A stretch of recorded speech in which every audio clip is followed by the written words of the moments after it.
दोस्तों, सच्चे हृदय से कमेंट बॉक्स में लिखें जय माता दी। माता रानी आपकी सभी कष्टों को समाप्त करें, आपकी झोली खुशियों से सदैव भरी रहे। दोस्तों, नवरात्रि का महापर्व 9 देवी अर्थात 9 कन्याओं को समर्पित है। कन्या पूजन करने से हमारी समस्त पीड़ा दूर होती है, दुख दर्द दूर होते हैं, हर कष्ट दूर होते हैं, गृह क्लेश हमारे जीवन से हमेशा के लिए दूर हो जाते हैं, घर में खुशियां आती हैं तथा अकाल मृत्यु घर में कभी नहीं होती। दोस्तों, आपको बता दें, इस बार माता रानी हाथी की सवारी पर पृथ्वी लोक पर आ चुकी है और भक्तों के कष्टों को दूर करेंगी। दोस्तों, इस बार के नवरात्रि बहुत ही शुभ और मंगलकारी माने जा रहे हैं। इस बार शारदीय नवरात्रि 15 अक्टूबर दिन रविवार को शुरू होकर और इसका समापन 23 अक्टूबर दिन सोमवार को होगा। ऐसे में 24 अक्टूबर दिन मंगलवार को ही दुर्गा विसर्जन होगा। जो लोग माता रानी की स्थापना करते हैं, मूर्ति स्थापना करते हैं, वह लोग 24 अक्टूबर दिन मंगलवार को विसर्जन करेंगे। दोस्तों, नवरात्र की अष्टमी और नवमी तिथि को कन्या पूजन का विधान है। इस बार महाअष्टमी तिथि 22 अक्टूबर यानी कि इस दिन रविवार है और नवमी तिथि 23 अक्टूबर दिन सोमवार को है। ऐसे में आप अष्टमी और नवमी को इन दोनों तिथियों में कन्या पूजन अवश्य ही करें। कन्याओं को भोजन अवश्य खिलाएं। शास्त्रों में 9 दिनों के नवरात्रि को बहुत ही शुभ और मंगलकारी माना जाता है। शास्त्रों के अनुसार नवरात्रि के दिनों में माता रानी का पूजन करने से, कन्या पूजन करने से मां अभय वरदान प्रदान करती है। कुंडली में जो कष्ट होते हैं उन्हें ठीक कर देती है। श्रीधर की तरह ही सच्चे हृदय वाले व्यक्ति के सभी कष्टों का निवारण मां शीघ्र ही करती है। मां की उपासना से विनम्रता का विकास होता है। सभी कष्ट, दरिद्रता, दुख, कष्ट नष्ट हो जाते हैं। नवरात्रि में माता रानी का व्रत और पूजन किया जाता है, लेकिन नवरात्रि के दौरान सबसे ज्यादा महत्व होता है कन्या पूजन का। दोस्तों, कन्या रानी जो होती है फूलों के पंखुड़ियां की तरह नाजुक होती है। कन्या पूजन सर्वोपरि है, श्रेष्ठ है। कन्या के रूप में स्वयं जगदम्बा देवी माता वैष्णो 9 देवियां अर्थात समस्त ब्रह्मांड इनके शरीर के कण कण में वास करते हैं। बहुत कम लोग जानते हैं 33 कोटि देवी देवताओं का वास होता है। कन्याओं के मस्तक पर कन्या चाहे छोटी हो चाहे बड़ी हो, वह सदैव पूजनीय है, मां के समान मानी जाती है। दोस्त, एन माना जाता है व्रत और उपासना से माता रानी इतना प्रसन्न नहीं होती है जितना कि कन्या पूजन से होती है। नवरात्रि में छोटी छोटी कन्याओं को माता रानी का स्वरूप माना जाता है। कन्याओं को भोग लगाया जाता है, उन्हें प्रसन्न किया जाता है और बदले में आशीर्वाद मांगा जाता है। कन्याओं को प्रसन्न करने के लिए गिफ्ट आदि उपहार वगैरह दिए जाते हैं। माना जाता है अगर कन्याओं को कोई भेंट दी जाए और वो उसे खुशी खुशी स्वीकार कर ले तो इसका मतलब है माता रानी अर्थात माता वैष्णो ने वह भेंट स्वीकार कर ली। जिन पर कन्याएं प्रसन्न होती हैं तो समझो उन्हें माता रानी का आशीर्वाद मिल गया और माता रानी की कृपा से उन्हें मुंह मांगा वरदान प्राप्त होता है। कन्या पूजन कोई मामूली पूजन नहीं होता। समस्त ब्रह्मांड में जो पूजा होती है उनसे बढ़कर कन्या पूजन को माना जाता है। 10 बार गंगा स्नान करने से और 100 बार यज्ञ करने से तथा 1000 बार यात्रा करने से जो पुण्य मिलता है वह मात्र 1 बार कन्या पूजन करने से करोड़ों गुना भक्त को मिल जाता है, प्राप्त हो जाता है। दोस्तों, इसीलिए कहा जाता है कि कन्याओं को सताना नहीं चाहिए, इससे समस्त ब्रह्मांड हिल जाता है। कन्याओं की जितनी सेवा की जाए कम ही होती है। कन्याएं कोई मामूली नहीं होती। कन्या के रूप में स्वयं उनके मस्तक पर विराजमान होकर स्वयं देवी चलकर आपके घर तक आती है। नवरात्रि में 2 साल से लेकर 10 साल तक की कन्या का पूजन होना चाहिए। अष्टमी अथवा नवमी को कन्याओं के पैर धोकर भोजन कराना, उपहार आदि देना श्रेष्ठ माना जाता है, दुर्लभ माना जाता है। ऐसा मौका कभी हाथों से नहीं जाने देना चाहिए। इस दिन जितना ज्यादा हो सके कन्याओं को हाथ पकड़कर, पैर पड़कर अपने घर तक लेकर आए। दोस्तों, वीडियो में आगे बढ़ने से पहले आप अपनी राशि भी कमेंट बॉक्स में जरूर डाल दीजिएगा। यदि हमारे पास कोई उपाय होगा तो वह हम आपके कमेंट के रिप्लाई में बता देंगे। कोई भी राशि के अनुसार अगर उपाय करता है तो माता वैष्णो बड़ी प्रसन्न होती है और ऐश्वर्य, धन प्रदान करती है, मालामाल बना देती है।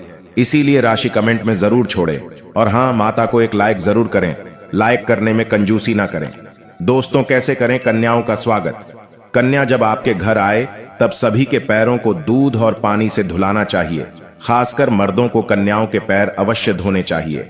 इससे मैया वैष्णो प्रसन्न होती है। दोस्तों, फिर उसके बाद कन्याओं को किसी साफ जगह पर जमी पर कपड़ा बिछाकर बैठाना चाहिए। उनके माथे पर अक्षत, फूल और कुमकुम लगाना चाहिए। फिर उसके बाद भोजन ग्रहण करवाना चाहिए। लेकिन हमेशा याद रहे, कन्याओं की थाली में 3 पूरियां कभी ना रखें। इसे अशुभ नहीं घोर अशुभ माना जाता है। 3 पूरियां तथा 3 रोटियां मरने वाले व्यक्ति के लिए निकाली जाती हैं। ऐसे में कन्याओं को उनकी थाली में 3 पूरी कभी ना दें, लेकिन 1-2 करके पूरियां दे सकते हैं। इससे 3 संख्या बढ़ जाती है और दोष भी नहीं लगता। दोस्तों, कन्याओं को खाना खिलाने के बाद अंत में कन्याओं के सर पर लाल चुनरी ओढ़ाना चाहिए और भोजन में आपको खीर, पूरी, हलवा, चना तथा आलू की सब्जी, छोले वगैरह की सब्जी खिलानी चाहिए। पनीर आदि भी खिलाया जा सकता है। वैसे माता रानी का प्रिय भोजन खीर, हलवा, पूरी और छोले आदि ही है, लेकिन भूल से भी लहसुन और प्याज का इस्तेमाल कभी ना करें, अन्यथा अनर्थ हो जाएगा। अक्सर कई लोग कन्याओं को कुरकुरे का पैकेट, चिप्स वगैरह का पैकेट खिलाते हैं, जो कि घोर अनर्थ माना जाता है, क्योंकि इसमें लहसुन प्याज का इस्तेमाल होता है, जिसके कारण आपका व्रत खंडित हो सकता है। मां दुर्गा क्रोधित हो सकती हैं। जहां आपने 9 दिनों तक लहसुन प्याज का परहेज किया, लेकिन आपकी एक गलती पूरे व्रत को खंडित कर सकती है। इतना भी नादान नहीं बनना चाहिए कि माता रानी रुष्ट हो जाए और कन्याओं को भी अशुद्ध होना पड़े।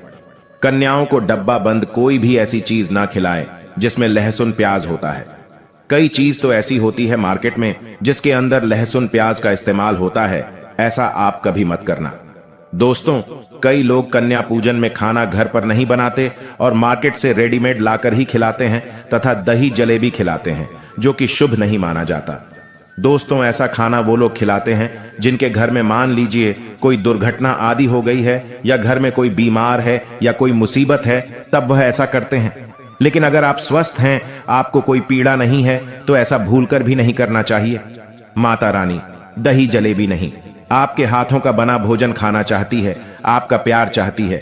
फिर चाहे आप घर में एक ही पूरी क्यों ना बनाएं, आप स्वयं ही अपने हाथों से माता रानी को भोजन खिलाएं। देखिए, भले ही आप दही जलेबी खिला सकते हैं, परंतु माता को घर का बना हुआ शुद्ध भोजन ही अति प्रिय है। खासकर नवरात्रों के दौरान घर में खाना अवश्य बनाना चाहिए। माता रानी बहुत प्रसन्न होती है। घर का खाना ही कन्याओं को खिलाना चाहिए। हमेशा याद रखें, कन्याओं को प्लास्टिक के बने दोने में खाना नहीं खिलाना चाहिए। ऐसे बर्तन पूजा पाठ के लिए शुभ नहीं अशुभ होते हैं, क्योंकि प्लास्टिक के ज्यादातर बर्तन जो होते हैं जानवरों की हड्डियों द्वारा बनाए जाते हैं, इसीलिए ऐसा पाप मत करना। कन्याओं को हमेशा स्टील के बर्तन या पत्तों से बने बर्तनों में ही भोजन कराना चाहिए, बहुत ही शुभ माना गया है। अगर पेड़ के पत्ते में भोजन कराते हैं तो माता अभय वरदान प्रदान करती है। दोस्तों, एक और बात हम आपको बताने वाले हैं कि यदि नवरात्रों के समाप्त होने के बाद यदि बीच में कन्या पूजन में शुक्रवार का दिन पड़ जाए तो कन्याओं को कोई भी खट्टी चीज नहीं खिलाना चाहिए, क्योंकि शुक्रवार का दिन माता संतोषी को समर्पित होता है और माता संतोषी नवरात्रों के दिनों में सक्रिय अवस्था में होती है, यानी वह 9 देवियों के साथ में आपके घर में आती हैं। इसीलिए कन्याओं को भूलकर भी शुक्रवार का दिन अगर पड़ जाए तो खट्टी चीज घर में नहीं बनाना चाहिए और कन्याओं को भी खट्टी चीज नहीं खिलाना चाहिए। घोर पाप लगेगा, आपका किया कराया सब बर्बाद हो सकता है। खट्टी चीजों से माता संतोषी रुष्ट हो सकती है, चिरह सकती है, आपको श्राप दे सकती है, इसीलिए नादान ना बने। दोस्तों, भोजन कराने के बाद कन्याओं की थाली में एक लौंग जरूर रखना चाहिए, क्योंकि लौंग देवी शक्ति तथा दुर्गा मां को बहुत प्रिय है। लौंग माता शक्ति का प्रतीक होती है। लौंग में नव दुर्गा का वास होता है। इन 9 दिनों में माता रानी को लौंग का भोग ही लगाया जाता है, तो खाना खाने के बाद कन्याओं को लौंग अवश्य अर्पित करें। माता रानी को अमृत से बढ़कर लौंग प्रिय है, इसीलिए कन्याओं को थाली में चुपचाप एक लौंग जरूर रख दें।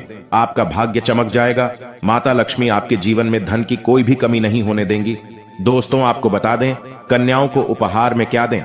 कन्याओं को खुश करने के लिए उनकी थाली में दक्षिणा डालें, ताकि आपके घर में संपन्नता बनी रहे तथा धन की कोई भी कमी ना हो। कन्या जब आपके घर से खुशी खुशी धन लेकर जाती है तो वह भी आपको खुशी खुशी कई गुना आपको धन प्रदान करती है। इस समय कंजूसी मत करना, खुशी खुशी कन्याओं को धन अवश्य देना। कन्याओं को कोई सुंदर गिफ्ट दे सकते हैं। शास्त्रों में बताया जाता है कि कन्या जितना खुश होती है, माता रानी उतना ही जल्द फल प्रदान करती है। ऐसे में आप कन्याओं को चॉकलेट बॉक्स दे सकते हैं तथा खूबसूरत कपड़े दे सकते हैं।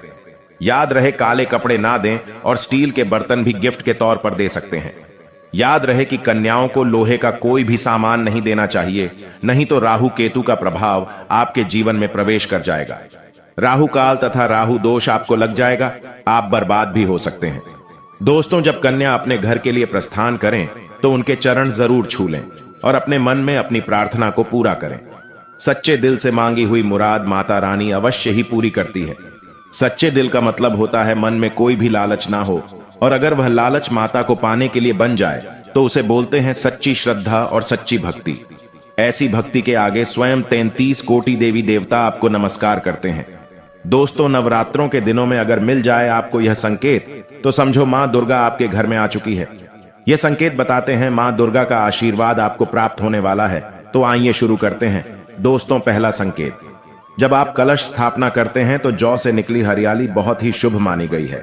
कहा जाता है कि जौ से निकली हरियाली हमारे भविष्य में होने वाले अच्छे और बुरे होने का संकेत देती है। ये सभी बातें हमारे आने वाले साल का भविष्य बताती हैं। यदि आपने जौ बोए हैं और वह किसी कारणवश नहीं उग पाए हैं तो यह संकेत बड़ा ही मनहूस माना गया है। कहा जाता है कि नवरात्रों में जौ अगर सूख जाते हैं या बढ़ते नहीं हैं तो आपको समझ लेना चाहिए कि यह साल आपका खराब होने वाला है तथा घर में कोई बीमारी आने वाली है, या दिन दुगनी रात चौगुनी आपकी कम होने वाली है या घटने वाली है। दोस्तों, यह धन हानि का संकेत माना गया है, क्योंकि आपने कोई ना कोई गलती ऐसी कर दी होगी जिसके कारण माता रानी नाराज हो गई है। इसीलिए माता से आप क्षमा अवश्य मांग लें। मां अपने भक्तों को अवश्य माफ करती है। एक मां ही होती है जो अपने बेटे को हर गलती पर माफ करती है, लेकिन ऐसा बेटा किस काम का जो मां से माफी ना मांगे। इसीलिए माता रानी से अपनी गलती की माफी अवश्य मांग लें। मैया वैष्णो अपने भक्तों को कभी निराश ही नहीं करती, बल्कि उन्हें धन धान्य से और खुशियों से परिपूर्ण बना देती है। और दोस्तों, यदि जौ हरे भरे हो जाते हैं तो यह शुभ संकेत होता है। इससे आने वाले समय में आपको बहुत ज्यादा ही धन लाभ होगा। माना जाता है कि 1 रुपये का सिक्का या चांदी का कोई भी सिक्का जौ के बीचों बीच में अगर एटी में दबा दिया जाए तो घर में सुख समृद्धि आती है। माता लक्ष्मी दौड़ी दौड़ी चली आती है। जौ के अंदर हमेशा 1 रुपये का सिक्का अवश्य डालना चाहिए। जौ को खाली नहीं रखना चाहिए। इससे माता का आशीर्वाद सदैव परिवार पर बना रहता है और जीवन में कोई भी संकट नहीं आता। खाली जौ मतलब धन भी खाली, खुशियां भी खाली ही मिलेगी। दोस्तों, नंबर 2, यदि आपकी नींद नवरात्रों के दौरान सुबह 4 बजे के आसपास खुलती है तो इसे बड़ा ही शुभ संकेत माना जाता है, क्योंकि यह समय ब्रह्म मुहूर्त कहलाता है। इस समय देवी शक्ति अपने सच्चे भक्तों को ही जगाती है। इस समय उठना मतलब माता की कृपा प्राप्त करने के बराबर माना गया है। ये संकेत बताते हैं कि माता की सच्ची भक्ति का प्रभाव आपके ऊपर हो चुका है और माता रानी आपको जल्दी ही कोई खुशखबरी देने वाली है। मां आपकी सच्ची भक्ति से बहुत खुश है। दोस्तों, नंबर 3, यदि नवरात्रि में आपका मन प्रसन्न होने लगे, पूजा पाठ में आपका मन लगने लगे। पूजा करते समय मन का शांत होना यह दर्शाता है कि आपको बहुत जल्द मां की कृपा प्राप्त होने वाली है। माता रानी आपकी भक्ति से बहुत खुश है। आपकी भक्ति माता रानी को आनंद दे रही है। ऐसे व्यक्ति को समझ जाना चाहिए कि उसके जीवन में अब अच्छा समय आने वाला है। दोस्तों, नंबर 4, नवरात्रों के दौरान अगर मां के गले से फूल गिर जाए तथा जौ के हरे भरे पत्ते अगर बिन हवा के हिल जाए तो इसे अति उत्तम माना गया है। यह संकेत बताता है कि माता रानी का आगमन आपके घर में अस्थायी रूप से हो चुका है। आपको माता लक्ष्मी की कृपा प्राप्त होने वाली है। यह संकेत कुछ खास लोगों को ही दिखाई देते हैं। माना जाता है कि पूजा करते समय अगर धुआं अधिक बढ़ जाए तो इससे यह पता चलता है कि आपके घर से गरीबी हमेशा हमेशा के लिए जाने वाली है। भूत प्रेत आत्माएं अब आपके घर से हमेशा के लिए जाने वाले हैं। पूजा करते समय धुएं का अधिक होना बहुत ही शुभ और मंगलकारी माना गया है। यह संकेत भविष्य में अच्छे परिणाम को दर्शाते हैं। दोस्तों, नंबर 5, द्वार पर गाय का आना वेदों में बताया जाता है कि नवरात्रि के दौरान गाय माता का घर में आना बड़ा ही शुभ संकेत माना गया है। नवरात्रि में द्वार पर गाय का आना अत्यंत शुभ है। यदि आपके भी द्वार पर गाय आती है तो गाय के माथे पर कुमकुम लगाना ना भूलें तथा गाय को रोटी जरूर खिलाएं। इससे मां दुर्गा अत्यंत प्रसन्न होंगी और आपकी झोली खुशियों से भर देंगी। द्वार पर गाय का बार बार आना भी जीवन में आने वाले अच्छे संकेतों की ओर इशारा करता है। दोस्तों, नंबर 6, सपने में शेर का दिखाई देना। अगर आपके सपनों में मां दुर्गा दिखाई देती है, अर्थात कोई भी देवी अगर आपके सपनों में दिखाई देती है तो बड़ा ही शुभ माना गया है। नवरात्रों के पावन अवसर पर माता के दर्शन किसी खास भक्तों को ही होते हैं। ये सपने कभी किसी को शेयर मत करना। यदि माता की सवारी तथा शेर रात्रि में सपने में बार बार दिखाई देता है तो मां दुर्गा आपसे प्रसन्न है। ये संकेत बताते हैं कि कोई मनोकामना अवश्य पूर्ण होगी और आपके शत्रुओं का नाश हो जाएगा। शत्रु आपके नाम से ही थर थर कांपने लगेगा। मां दुर्गा का वाहन शेर है, इसीलिए नवरात्रि में शेर का दिखाई देना अत्यंत शुभ संकेत होता है। दोस्तों नंबर 7, यदि कोई छोटी कन्या आपको सुबह सुबह लाल वस्त्र धारण किए हुए दिखाई देती है तो आपने साक्षात मां दुर्गा के दर्शन किए हैं। यदि नवरात्रों में सबसे पहले आपके घर में कन्याओं का आगमन हो जाए तो समझो आपको दुनिया की कोई भी शक्ति, ब्रह्मांड की कोई भी शक्ति करोड़पति होने से नहीं रोक सकती। आपके जीवन में, आपके घर में माता लक्ष्मी का आगमन होने वाला है। आप दिन दुगनी रात चौगुनी तरक्की करेंगे। अब आप खुशियां मनाइए और मिठाइयां बांटें। ऐसे में कन्याओं को भरपूर तरीके से खुश रखें और उनका आगमन दूध से चरण धुलाकर करें, कोई भी कंजूसी ना करें। दोस्तों, माता रानी आपको यह संकेत दे रही है कि अब आपका बुरा समय समाप्त हो चुका है। अब जीवन में सुख समृद्धि के द्वार खुल जाएंगे। दोस्तों नंबर 8, घर पर उल्लू का आना। यदि मां लक्ष्मी का वाहन उल्लू नवरात्रि में आपके घर पर आकर बैठ जाए तो यह भी शुभ संकेत है। इसका अर्थ है कि मां लक्ष्मी का आपके घर में प्रवेश हो चुका है और आपकी आर्थिक स्थिति और मजबूत होगी। लेकिन याद रहे, उल्लू नवरात्रि और दीपावली पर आना ही शुभ माना जाता है। दोस्तों नंबर 9, यदि ब्रह्म मुहूर्त के समय यानी सुबह के बजे के आसपास घंटियों की आवाज सुनाई दे जाए या शंख की आवाज सुनाई दे जाए तथा कोई भजन सुनाई दे जाए तो बड़ा ही शुभ संकेत माना गया है। इससे यह पता चलता है कि माता रानी आपकी भक्ति से बहुत प्रसन्न है और आपके जीवन में सभी नकारात्मकता का नाश होने वाला है तथा माता लक्ष्मी की कृपा आपको प्राप्त होने वाली है। दोस्तों, नवरात्रों के दौरान घर में काली चींटियों का दिखना, लंबी लंबी लाइन बनाकर मुंह में खाना ले जाते हुए चींटियों को देखना अच्छा संकेत माना गया है। और यदि मंदिर में पूजा करते समय कोई छिपकली आदि दिखाई दे जाए या मंदिर के स्थान की ओर छिपकली चली जाए तो बड़ा ही शुभ संकेत माना गया है। इससे यह पता चलता है कि आपको माता लक्ष्मी की कृपा प्राप्त होने वाली है, मां का आशीर्वाद आपको मिलने वाला है। नवरात्रों के दौरान मंदिर में छिपकली का देखना बहुत ही शुभ संकेत माना गया है। आपकी भक्ति का फल आपको शीघ्र ही मिलने वाला है, क्योंकि छिपकली को माता लक्ष्मी का प्रतीक माना गया है। किसी शुभ अवसर पर छिपकली का देखना मंगलकारी माना गया है और नवरात्रि में छिपकली का मंदिर में दिखना साक्षात देवी लक्ष्मी का स्वरूप माना गया है। दोस्तों, अगर आप वाकई में मां वैष्णो की कृपा पाना चाहते हैं तो कमेंट बॉक्स में लिखें जय माता दी। आप सभी का धन्यवाद।